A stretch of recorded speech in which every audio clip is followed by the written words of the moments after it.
இன்றைக்கி நான் பேசணும்னு நினச்சது கம்யூனிசம் எப்படி நம்ம நாட்டில் இந்த நெகட்டிவ் ஆட்டிடியூடை வளர்த்துச்சு அப்படிங்கிறதுக்கு ஒரு இது. ஏன்னா நான் இன்றைக்கி சூஸ் பண்ண டாபிக் ஒரு நல்ல குட் பொலிட்டிக்ஸுங்கிறது தான்.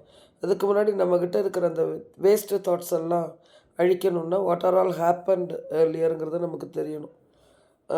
பெருசாக எனக்கு ஒன்றும் அரசியலெல்லாம் ஒன்றும் தெரியாது. இருந்தாலும் நான் படித்த வரைக்கும் இருக்கிறதெல்லாம் பார்க்கும்போது கம்யூனிஸ்ட் நம்ம நாட்டை வளர்த்துச்சுன்னு சொல்கிறத விட நெகட்டிவ் ஆட்டிடியூட்ஸை உள்ளே கொண்டு வந்துச்சுன்னு தான் சொல்லணும். எப்படி இந்த முகலாய அரசர்களெல்லாம் த கிரேட் கிரேட்டுன்னு சொல்லி சொல்லி நம்மளுடைய ராஜாக்களோட பேரெல்லாம் மழுங்க பண்ணினாங்களோ, அதே போல் கம்யூனிசம் நான் மக்களுக்கு நல்லது செய்யக்கூடியது. அது இருந்தது ஒரு காலத்தில் ரொம்ப ஒடுக்கப்பட்ட அந்த பிரிவினர்கள் இருக்கும்போது அவங்கக்கிட்ட அந்த சகோதரத்துவத்தை கொண்டு வர்றதுக்காக கேரளாலெல்லாம் அது ரொம்ப இப்போ கூட இன்னும் இருக்குது. சிபிஐ சிபிஎம் அதெல்லாம் இருக்குது. ஆனால் இந்த சிபிஐ சிபிஎம் எம்முன்னு சொல்லும்போது மார்க்சிஸ்ட் கம்யூனிஸ்ட் கட்சி வருது இல்லைங்களா? மார்க்சிஸ்ட் எங்கேருந்து வந்தார் அதை பற்றி நமக்கு தேவையில்லை. வெளிநாட்டிலேருந்து தான் இறக்குமதி பண்ணோம். எப்படி இந்த ட்ரெஸ் எல்லாம் வெளிநாட்டிலேருந்து அங்கேருந்து வந்துச்சுன்னா அதுக்கு ஒரு முத்திரை ரொம்ப ஜாஸ்தியாக இருக்குமோ, அது மாதிரி தான் அரசியல் கூட ஆயிடுச்சு அந்த சமயத்துக்கு சொல்கிறேன். என்னென்னா கம்யூனிஸ்ட்டு அப்படி நான் இப்போ கொஞ்ச நாளைக்கு முன்னாடி அவர் யெச்சூரி இறந்தார். ரொம்ப மிகப்பெரிய கம்யூனிஸ்ட் தலைவர். ஆனால் அவரோட இறப்பில் எதிர்பார்த்த அளவுக்கு, நான் நினச்ச அளவுக்கு அப்படி தான் சொல்லணும். அவர் பெரிய லீடர் தான். ரொம்ப வருஷமாக சீதாராம் யெச்சூரி ரொம்ப வருஷமாக லீடராக இருந்தவர். எல்லாமே கம்யூனிஸ்ட்டை வளர்க்குறதுக்கு ரொம்ப பாடுபட்டவர். அப்பேற்பட்டவர் இறந்தப்போ கூட இந்தியா ஃபுல்லாக பெருசாக வந்ததான்னு கேட்டால் இல்லை. 30 வருஷம் வெஸ்ட் பெங்கால் ஆட்சி புரிஞ்சிட்டு இந்த ஜோதிபாஸ் அவர் இது இறங்கின பிறகு அடுத்து அவர் வந்தவரோட பேர் எனக்கு தெரியல. அடுத்து ஒரு முதல்வர் வந்தார். அந்த 30 வருஷத்தோட தாக்கம் அடியோடு அப்படியே வேரோடு இருந்துருச்சு. மம்தா பானர்ஜி கம்யூனிஸ்ட்டுக்கு தோக்கடிச்சிட்டு இவங்க வந்தப்போ திரிணாமுல் காங்கிரஸ் எல்லாம் அந்த அம்மா வந்தாங்க. சரி, அவங்க வரும்போது கூட அப்படி தான் நினச்சோம். பெண்களுக்கு ரொம்ப செய்வாங்க. ஏன்னா பெங்காலில் அது அந்த பாகிஸ்தான் இந்தியா பார்டர் இருந்ததுனாலையா இல்லை பங்களாதேஷ் பாகிஸ்தானோட இதில் 71 வரைக்கும் இருந்ததுனாலையான்லாம் தெரியல. அவ்வளோ வருஷம் கம்யூனிஸ்ட் இருந்த நாட்டில் வளர்ச்சி ரொம்ப குறைவு. ஹாரா பிரிட்ஜெல்லாம் பிரிட்டிஷ் காலத்திலே கட்டுனது தான். இப்போவும் பார்த்திங்கன்னா அவங்க வீட்டோட பின்னாடி அந்த குளத்தில் மீன் வச்சுருந்தா அப்படி குளம் ஒரு சொந்தமாக ஒரு குளமும் மீனெல்லாம் இருந்ததுன்னா அவங்கள மிகப்பெரிய பணக்காரராக நினைக்கக்கூடிய நாடு. இங்கெல்லாம் நமக்கு நெல் வயல் இருந்ததுன்னு சொல்கிறாங்க பார்த்திங்களா. இப்போல்லாம் அக்ரிகல்ச்சர்னாலே பணக்காரன் கூட யோசிக்கிறது இல்லை, அது வேறு விஷயம். பட்டு சொந்தமாக தஞ்சாவூர் பக்கமெல்லாம் நெல் வயலெல்லாம் இருந்ததுன்னா அவங்க பெரிய மிராசுதார் அப்படின்லாம் சொல்லக்கூடியது. அதுபோல் பெங்கால். ஆனால் இந்த 30 வருஷம் அவங்க அந்த நாட்டு மக்களுக்கு அவ்வளோ சேவை பண்ணினாங்க. லால் சலாம் சகாவே அப்படின்லாம் சொல்லுவாங்க கேரளாவில். சகோதரான்னு அர்த்தம், வேறு ஒன்றும் இல்லை. அப்படின்னு சொன்னவங்க 30 வருஷமாக வளர்த்துனவங்க திடீர்னு திரிணாமுல் காங்கிரஸ் மாறினப்போ எப்படி காங்கிரஸ் அது கம்யூனிஸ்ட் அடியோடு போச்சுன்னு ஏன்னு தெரியல. எப்படி போச்சுன்னு நான் கூட அப்போ அந்த தாக்கம் எங்கேருந்து எப்படி வந்துச்சுன்னா, அந்த முதல்ல சகோதரத்துவமாக இருந்தது உரிமைக்காக போராடினவங்க அரசியலுக்கு உள்ளே வந்தப்போ எல்லாமே மாறிப்போச்சு. இப்போ நம்ம இங்கே தமிழ்நாட்டில் கூட அவர் ஹெச் ராஜான்னு நினைக்கிறேன். அவர் பேசும்போது பார்த்திங்கன்னா தமிழில் ரொம்ப நல்லா பேசுவார், அழகாக பேசுவார்.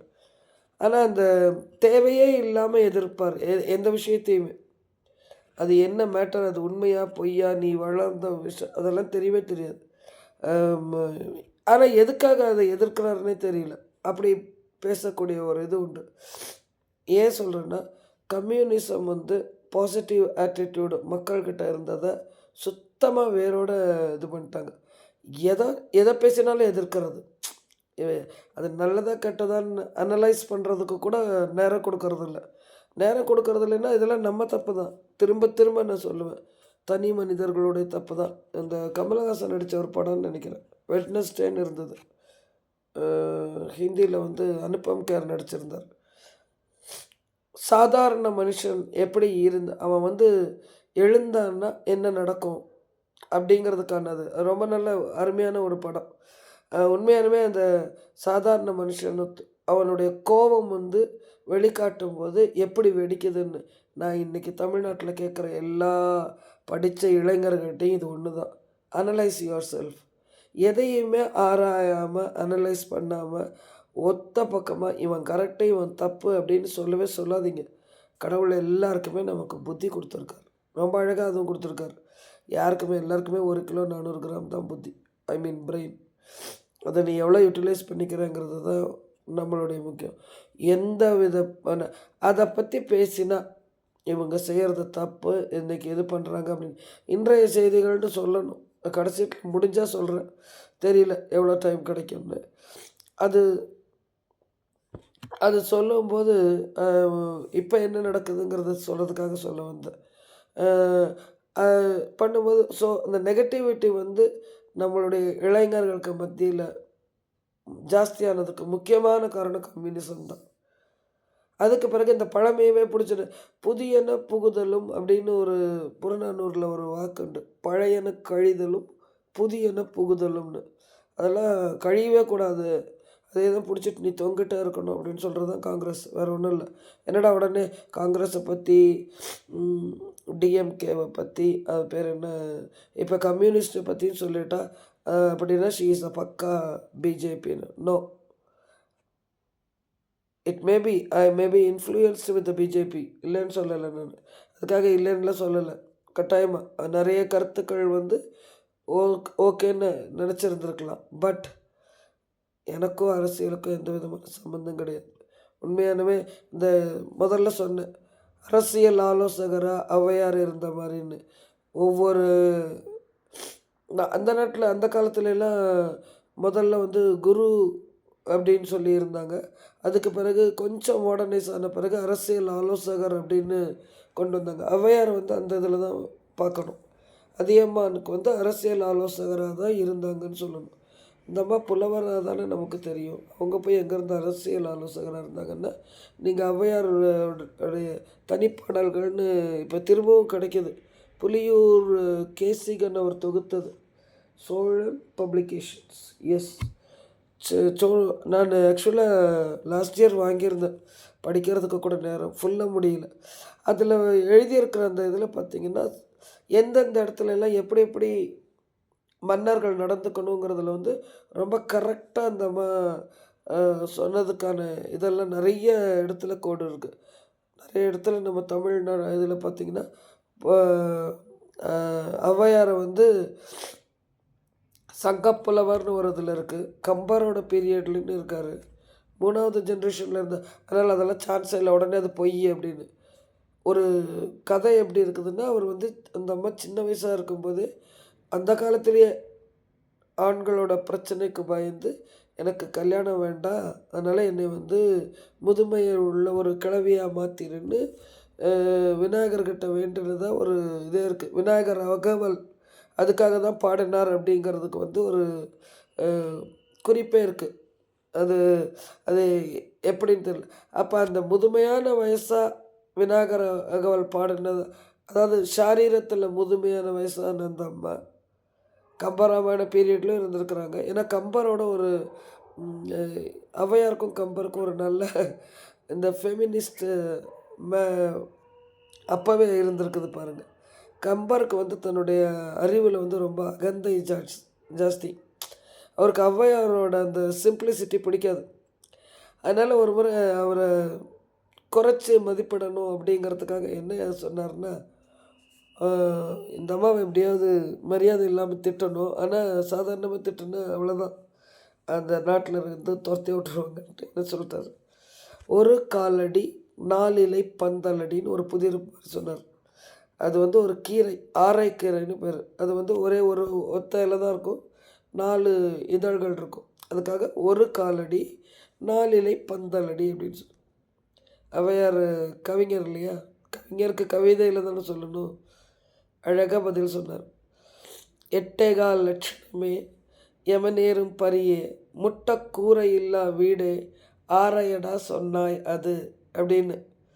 அதாவது எட்டேகால் லட்சணமேனா அவலட்சணமேனு அர்த்தம்.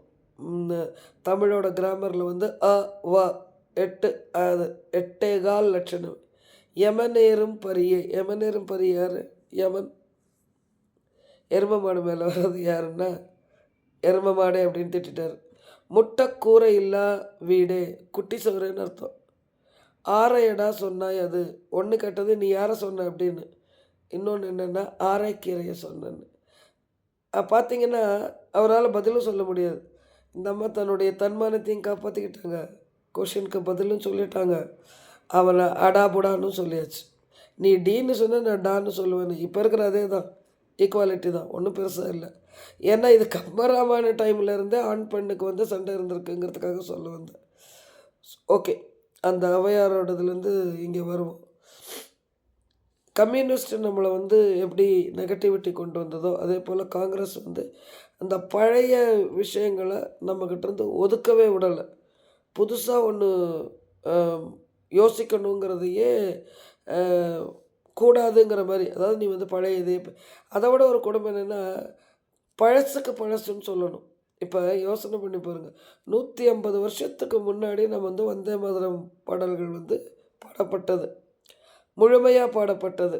அதில் வந்து ஒரு லைன், கோட்டி கோட்டி கண்ட கல கல வேக அணி கோட்டி கோட்டி கண்ணு, அது கரெக்டாக சொல்லணும். இது அதாவது இவ்வளோ சிறு சிறு அணுகளெல்லாம் சேர்ந்து அப்படி அகண்ட பாரதமாக மாற்றின அந்த இது, அப்படிப்பட்ட பாரதம் வந்து எல்லாம் கலக்கலன்னா அந்த நீர்நிலைகளோட கங்கை இதெல்லாம் வந்து சவுண்டு, இந்த சவுண்டெல்லாம் இப்படி இருந்த அந்த இது வந்து பாரதம் வந்து எங்களுடைய இது, அவ்வளோ பெரிய இது அப்படின்னு சொல்லி சொன்னார். நம்ம இதில் வந்து சாதாரணமாகவே ரொம்ப புத்திசாலின்னா பெரிய அப்படி நாவலில் சரஸ்வதி விளையாடுதோ அப்படிங்கிறதெல்லாம் சர்வசாதாரணமாக சொல்லுவாங்க. ஔவையாருக்கே வந்து அவர் சொல்லக்கூடியது, என்னுடைய புத்தியில் வந்து விநாயகர் இருக்கணும், எண்ணத்தில் வந்து பிரம்மர் இருக்கணும், படைக்கும் போது தவறில்லாமல் படைக்கணும், நாக்கில் சரஸ்வதி விளையாடணும் அப்படின்னு. எப்பயோ ஒரு முறை தப்பாக வந்து சொன்ன, கம்பர் தான் சொல்லிட்டார்னு நினைக்கிறேன். துமி தரிக்கும் தூரப்போ அப்படின்னு ஒரு இது, அந்த வார்த்தை துளிங்கிறது மட்டும்தான் எல்லா இடத்துலையும் இருக்குது, துமின்னு ஒன்று இல்லவே இல்லை அப்படின்னு சொல்லி கீரனோ எந்த புலவர் எனக்கு கரெக்டாக இது, இன்னொரு கவிஞர் வந்து அவர் இது பண்ணும்போது இல்லவே இல்லை, என் நாக்கில் இருந்து சரஸ்வதி வந்து சொன்னால சரஸ்வதி வந்து அதை ப்ரூவ் பண்ணுவார் அப்படின்னு சொல்லி கம்பர் சொல்லிட்டு, சரி அந்த அரசன் வந்து இவர் சொன்னதை வந்து தப்புன்னு ப்ரூவ் பண்ணி ஆகணும்னு நாடு நாடாக போனார். ஒரு இடத்துல ஒரு வயசான பாட்டி வந்து மோர் கடைஞ்சிட்டு இருந்தார். ஒரு குழந்தை வந்து பக்கத்தில் நின்றோடனே, ஏய் துமி தெரிக்கும் தூரப்போ அப்படின்னு, அப்படி ஷாக் ஆச்சேன். அப்போ வந்து அந்த துள்ளியிலேருந்து துள்ளி, ஒரு துளிங்கிறது கொஞ்சம் பெரிய ட்ராப்பு, அதை விட சிறிய அந்த ஸ்கேட்டரிங் சொல்லுவோம் இல்லையா, சீட்டு, அந்த இது வந்து துமின்னு பேர். அப்போ எவ்வளோ நம்பிக்கை, யாருமே அந்த எவ்வளோ தான் கர்வம் இருந்தாலும் அகந்தை அகங்காரங்கிறதெல்லாம் அப்போ இருந்தவங்களுக்கு கிடையாது. கம்பர் வந்து ரொம்ப சாதாரணமாக, இல்லை நான் வந்து இது என் வார்த்தையிலேருந்து வந்ததில்லை, சரஸ்வதி என் நாவில் விளையாடுனது தான், அப்போ அதுக்கு பதில் சரஸ்வதியை சொல்லட்டும் அப்படிங்கிற மாதிரி. ஏன்னா அப்படி சரஸ்வதியா, பணம்னா லக்ஷ்மியா, தைரியம்னா மகாசக்தியா, காளியா சொன்னால் அந்த பாடல் வரிகள் வந்தே மாதரத்தில் இருந்தால் என்ன தப்புன்னு எனக்கு தெரியல. அதை கூட எதிர்க்கிறாங்கப்பா, அதை கூட நான் பாடக்கூடாது, அந்த பேராகிராஃப் வந்து நீக்கினதாகவே இருக்கட்டும். எப்போ நீக்கினாங்கன்னு சொன்னால், நான் போன இதில் சொல்லியிருந்தேன், 1930s இந்தியா பாகிஸ்தான் இந்த முஸ்லீம் லீகும் ஆர்எஸ்எஸும்